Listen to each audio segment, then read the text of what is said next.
Today, we're headed to the lake in pursuit of some very, very hungry lake trout. I'm gonna go over everything I did, used, and noticed while catching all these fish, and we're gonna learn a ton. My name's Nick, and today, I'm your captain. I swear something's burning. And if something's burning, I'll just let it burn.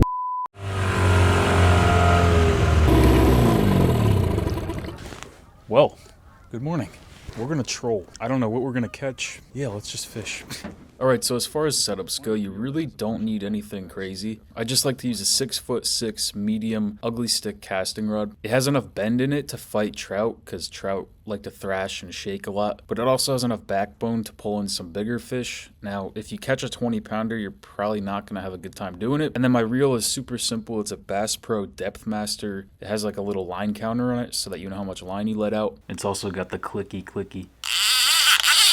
The only thing you're looking for in a reel is line capacity, because we're going to use lead core line, which basically is line with lead in it. Crazy, right? The whole point is that the line sinks and gets your lure down as far as you need it to, instead of using super expensive downriggers, which can literally cost like $250 a piece. And this lead core line is colored, so every color let out will get your lure down about 5 to 7 feet. But I will say, there is a consequence of using this stuff. You basically have to let out like 500 feet in order to just get your lure down to like 50 feet. So it's kind of a pain, but cutting corners always has its consequences. You either pay with your wallet or you pay with your arms. And my wallet is absolutely destroyed after my business investment. Basically, this costs more than the whole boat, trailer, and motor combined. So this falls in 2 seconds, and I'm just gonna jump on the lake as well. Now this yellow thing here is called a planer board. It has 2 clips on it, and you could basically just clip your line onto it and it'll take your line away from the boat, which is really nice when you're trying to run multiple rods. Like I'm running 4 rods right here, and that little red flag right there does nothing. I don't know who made the thing with that stupid flag on it, but a fish cannot pull it down, which we'll see here in about a couple seconds.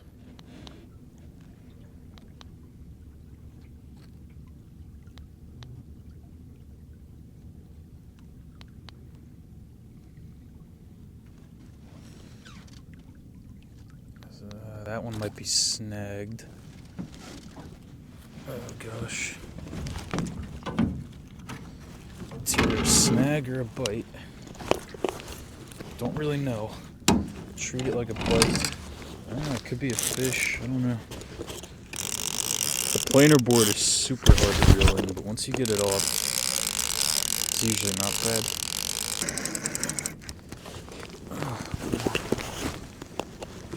Just unclip it. Actually, we can feel. I don't know, we're just gonna reel it in. Usually when you troll, they kind of just swim with it, so if I do have something, it's probably just swimming with the boat. Oh yeah, we got a fish on there. Nice. Probably a lake trout, if I had to guess.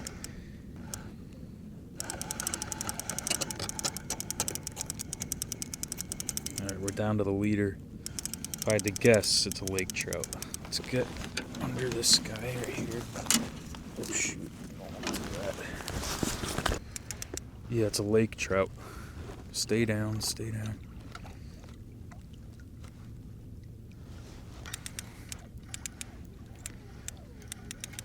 They always fight at the boat. It's funny. They just get dragged and then they just fight right at the boat.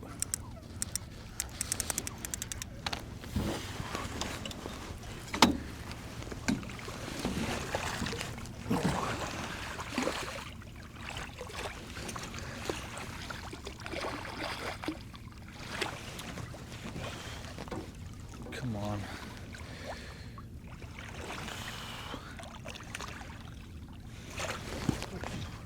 Get in the net. Oh my gosh. Come on. Yeah, there we go. Not a bad lake trout. There he is. Not a bad one. There he goes. So that's the lure the first fish was caught on. It's just a simple Rapala. It doesn't even have to be big. These are just the ones you use in like the rivers. I think it's a 2 1/4 or something. I like the rainbow trout color. This color would probably work well too. It matches what's in the reservoir. And then you can't go wrong. Oh, I guess you can. Hold on. This is just a cast master. It's good for anything, honestly. You could troll rainbow trout, brown trout, lake trout, and you'll catch them all day. Bronze works good. Gold works good. You just got to figure it out with the colors. This is a 1/4 ounce, by the way. That seems to work pretty well. And then this is the banana lure. This is the best lake trout lure I've used ever, period. Doesn't look like a lot, right? But it is. You will probably find most of them, like if you go to your local tackle shop, probably going to find them with this color. The f is going on here? There we go. This color is like, I don't know, what would you call it? Acid trip or something? You don't want this. So go to your garage, grab that can of gold spray paint and make yourself this. You'll catch more fish. Just from what I've experienced, gold works really well where I live. I don't know where you live, so I would definitely try gold or silver, either one. They're both very good. Make sure it's shiny too. And we'll see how this looks in the water. It looks really, really good. And then at the end, I'm going to show you how to spool this up. It's not as simple as you'd think it is because that lead core stuff is really annoying to put on. So if you want to see that, go to the end. Okay, so after a couple of hours of not catching anything, I realized I was trolling too shallow. The deepest lure I had out was 25 feet deep, and it seemed like nothing was interested in it. Now my theory for this was that there was actually a storm coming, and whenever a storm comes, the atmospheric pressure drops a lot. The fish tend to go deeper when this happens because they try and equalize air pressure in their bladder. It's complicated, it doesn't matter, just know that. So I took off the planer boards and I let out as much lead core as I could to try and get my lures as deep as I could. So on the left I have my banana lure, that gold one, and on the right I have a jerk bait. And I also want you to notice the sharp turn I take and what happens right after that.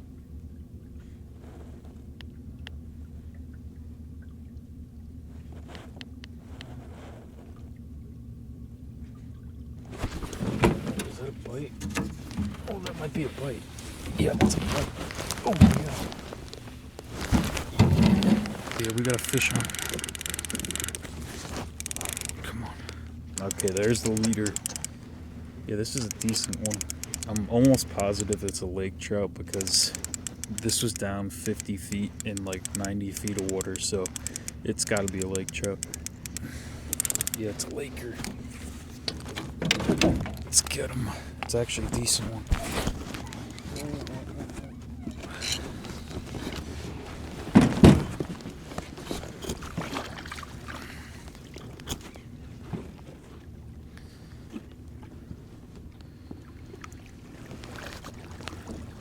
Yeah, that's a good lake trout, especially for this place. There you go. Not a bad one. So turning while trolling like that can actually help. If you're not at the right speed, fish can just kind of follow your lure and not bite. So one thing you could do is make a sharp turn, and that will actually cause the outside lure to increase speed really quickly, and the inside lure is going to slow down. So you can use this to your advantage if the fish aren't biting or if you're trying to figure out what speed they want. Oh, there he is. Here we go. Oh shit. Oh god, this reel's all messed up. Oh crap. Feels like a solid one. Yeah, he's fighting. He's fighting. You never want to stop though, because if you stop the boat, then all your other rods get messed up. It's just a mess. Just keep on going, keep on reeling. Oh, we're getting fish on the other rod too. Oh god. Oh no.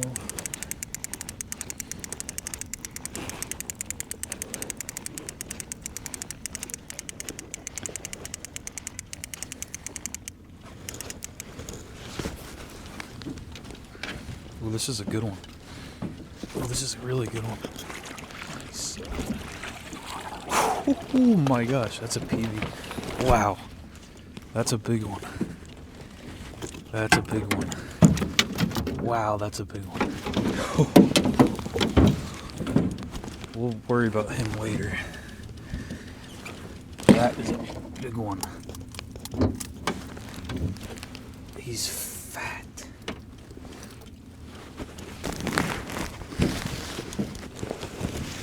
Look at the girth. Wow, that's awesome. Nice fat one. See ya. Ah, there's some more fish right there. It seems like most of the fish are on the bottom today. Some days you'll find them all over the place, but today they're on the bottom. Ah, there's some marks. Some big marks on the bottom. They're way down there. Oh yeah, look at all that. That's like 1, 2, 3, 4, 5. 5 fish in one spot right there. And also, a couple of feet below the bottom line, like it says, there's still water down there, if that makes any sense. The bottom isn't right there, it's more like a couple feet below. So fish could still be under there and you would have no idea. There's one right there. That might actually be 2 right there. Yeah, that was 2. 1, 2. There might be a third over here. Yeah, so I do recommend having a fish finder. It definitely helps find where the fish are, but it's honestly not necessary. If you really can't get it, then don't get it. But even having the most basic of basic fish finders, like the little Garmin ones that are like $100, that just changes the game completely. You don't have to guess anymore. You could just look down and see what's down there. And I caught a couple more. Bite seemed to slow down as the day went on. Could be because the pressure was dropping a ton. But the cool thing is, when I was gutting this lake trout up, I actually found a bunch of shiners in like the 2 to 4 inch range, which is pretty cool because usually they don't come up with a bunch of stuff in their stomach. But the camera died, so wasn't able to get it on film. But now I'm going to show you how to rig up your rods. Hopefully it's not too complicated, and hopefully it helps you out. Alright, so in order to spool this up, we're just going to use some 14-pound monofilament.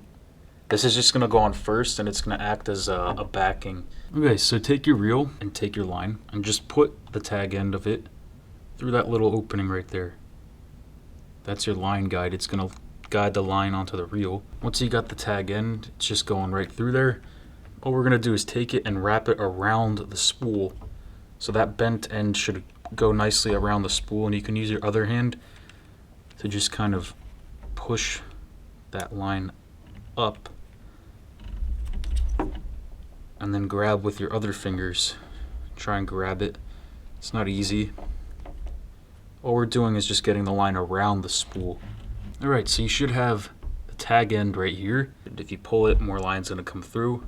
And it's just wrapped around the spool right there. So if I pull this end, it's going to get tighter.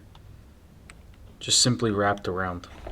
So now what you want to do is you want to have the tag end in this hand and just pull that loop out like this.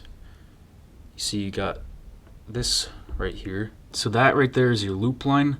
I just pulled out a lot because it's a lot easier to get it in focus right here. Never mind. So take your tag end in this hand and wrap it around your loop line once.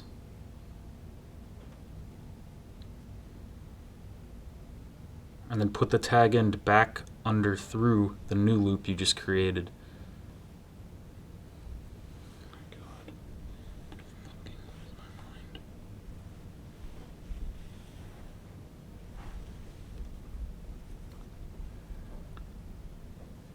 Then you could just pull it tight. With your extra tag end, just tie a simple overhand knot.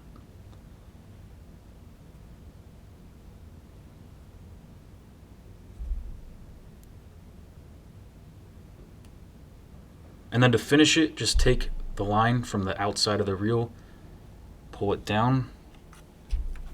You'll notice that the line tightens. There's the knot right there, the original loop knot that we just made. And when you cinch, when you pull it tight, you'll notice that the tag end starts to come up. And that too is going to cinch down.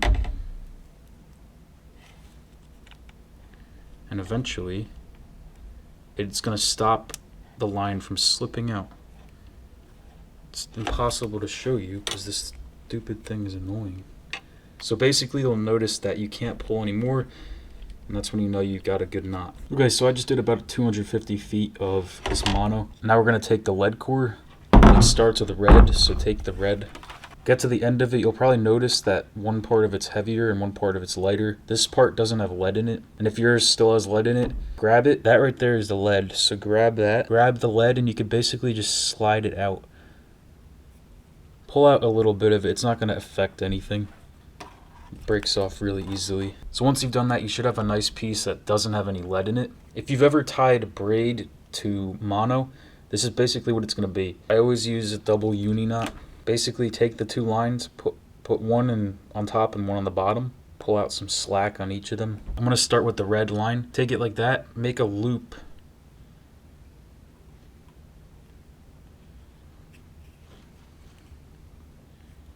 Make a loop pinching it with this finger.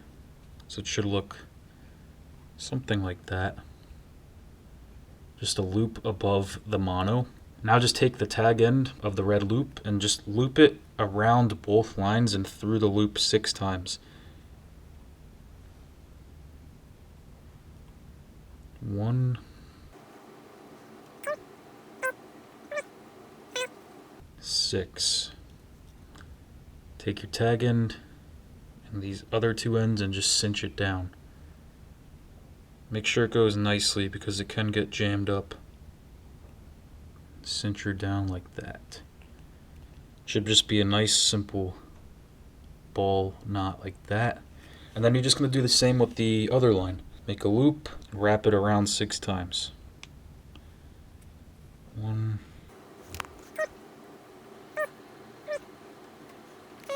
6. Cinch it down. Okay, so now you've got 2 knots. One right here, one right here. All you gotta do is just pull them together. And they stop each other. And that's it. Now you got your line nice and neat. Cut your tag ends off. And there you go, you're left with that. And then you can just start reeling in the whole spool. Alright, with the whole spool on, just pull out a little bit. And then again, we're just going to pull out lead from this line. It doesn't hurt the strength of it, it's just going to lose a little bit of lead, that's all. So pull some of it out. Now get the smallest barrel swivel you could find. Very small. And just tie the white line to the end of the barrel swivel. I like to use the uni knot, the knot we just used to tie those 2 other lines together, but instead of double, just 1. Put it through like that. Grab the bottom line with your 2 fingers. Then make a loop with the tag end. Just pinch all the line down with your thumb and your pointer finger. Make that a little bigger. All you gotta do is just take the tag end and wrap it around all these lines through the loop 6 times.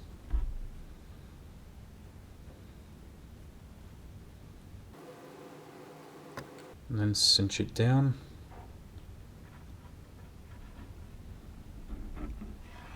Pull it tight.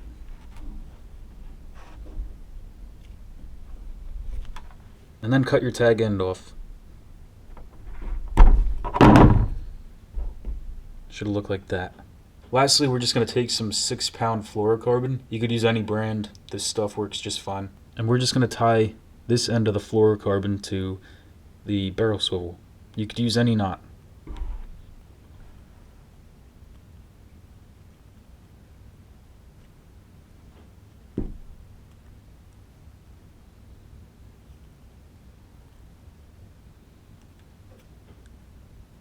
And there you go. That's all you need right there. Just reel in 110 feet or so of the fluorocarbon, tie on your lures, and you're good to go.